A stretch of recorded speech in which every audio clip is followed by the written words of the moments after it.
Welcome aspiring data scientists and welcome future Python programmers. In this course today, we will have a look at the control flow that is already built into Python.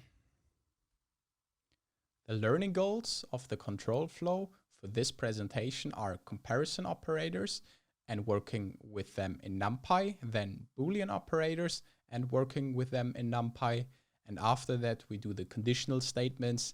These are if, else, and elif. And in the end, we have a little recap of our control flow. So hopefully you can still remember here our table on the left. These are all the comparison operators. And on the right, we have a couple of examples. In this case, it would be we want to check if 3 is bigger than 5. And we all know that is not true. So we get false as an output. Then we check if 3 equals 5, and we, as well as Python, knows that is also false. In the last example, we actually compare a whole array, the BMI array, and want to see if an individual element within our array is higher than 21. The output that we receive is that this condition is met by all 4 elements in the end. Only the first element is underneath 21. So this is why this element is false. Or our condition is in this case false, so we get a false as output. So now let's combine NumPy and the comparison operators. You can already see we imported NumPy, we created 2 arrays, and we combined them to calculate our BMI. We have 5 different values or elements in our array. Now we do the same thing as we did in the slide before. We check, okay, if here we have here our BMI, and we want to check for each individual value in our array BMI if they are higher than 21.5. And this condition is true. They're all higher except of the first element. So we get a false. We can also see in our array over here that the first one is 20, so that is less than 20.5. Now, if we're actually searching for the value, and not if it's true or false, but for the specific value, then we first have to access or open our array, and then we define our condition. So in this case, our output would be, okay, everything is stored in an array, obviously, but the only element that does not meet our condition is the first one, because 20 is smaller than 22. Let's have a look at the Boolean operators or expression. Overall, a Boolean operator only has 2 answers for you. Either a specific statement is true or it is false.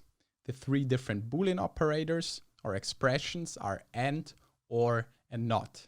And let's always have a little example here on the bottom part. So first we define the variable x as 23.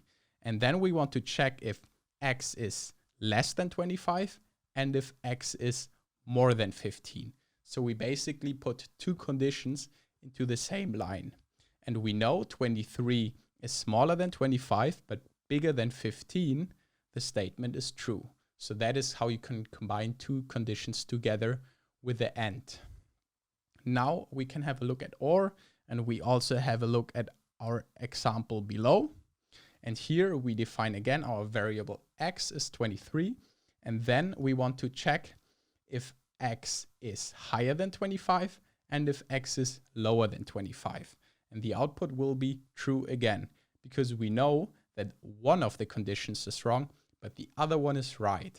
And if one of the condition is right, we get a true.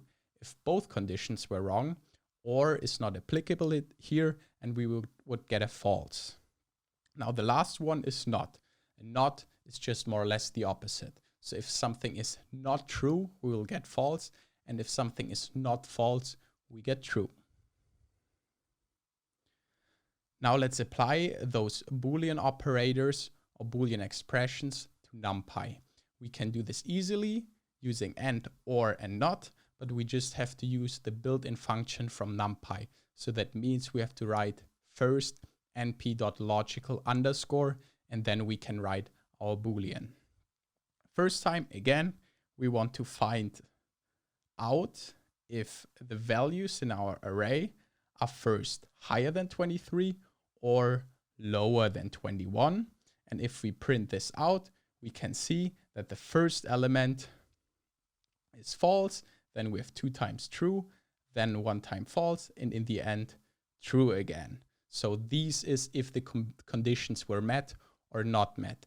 And now if we want to search for the values, the specific values in our array, and print them out, we again first have to open or call our BMI and then set our condition.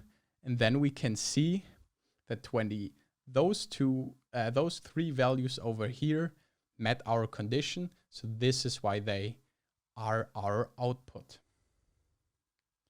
Let's have a look at the conditional statements. The conditional statements execute certain steps according to your predefined definition. And we have 3 different ones: if, else, and elif. But let's first start with if. So in short, we can say that if a statement is true, we provide an output. And if a statement is not true, no output will be provided. So here in our first example, we say x equals 5.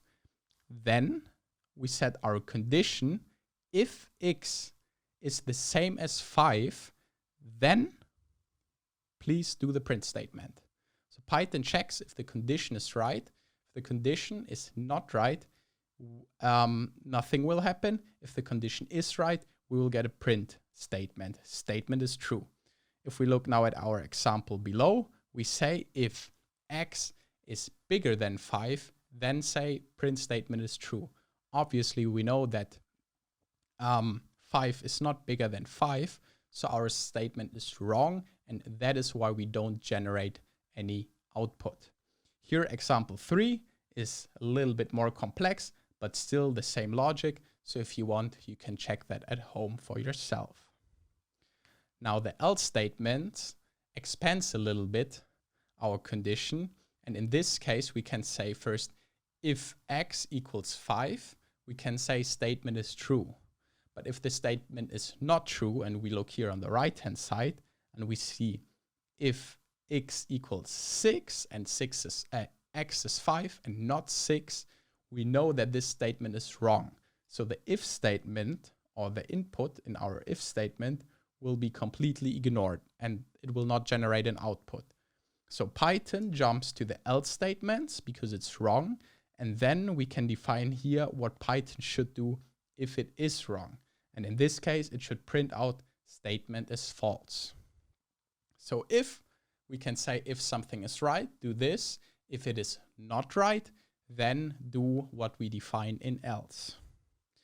And if we want to make the whole thing a little bit more complex, we can put an elif statement between if and else.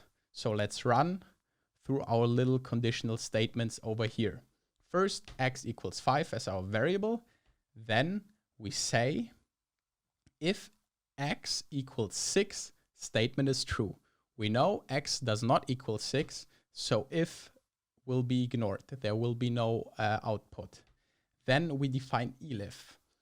So the elif statement will be executed if x is smaller than 6. And we know that 5 is smaller than 6. So our elif statement will actually be executed. So that is why we get statement is false, because 5 is smaller than 6.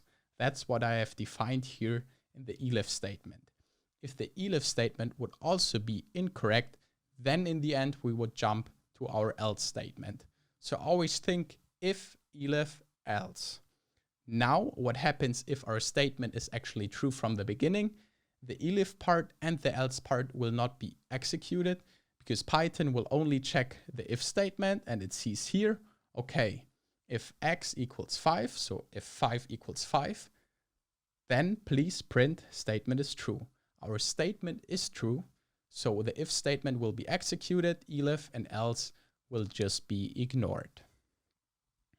So, small recap of the control flow. So far we have learned the comparison operators, Then we have learned the Boolean operators and the conditional statements. And overall, you can always say that we set out a certain condition or we make a certain statement, and through those operators or statements, we can check if it is actually true or not true. And later on, if you work with more complex data sets, these can be very useful tools for you.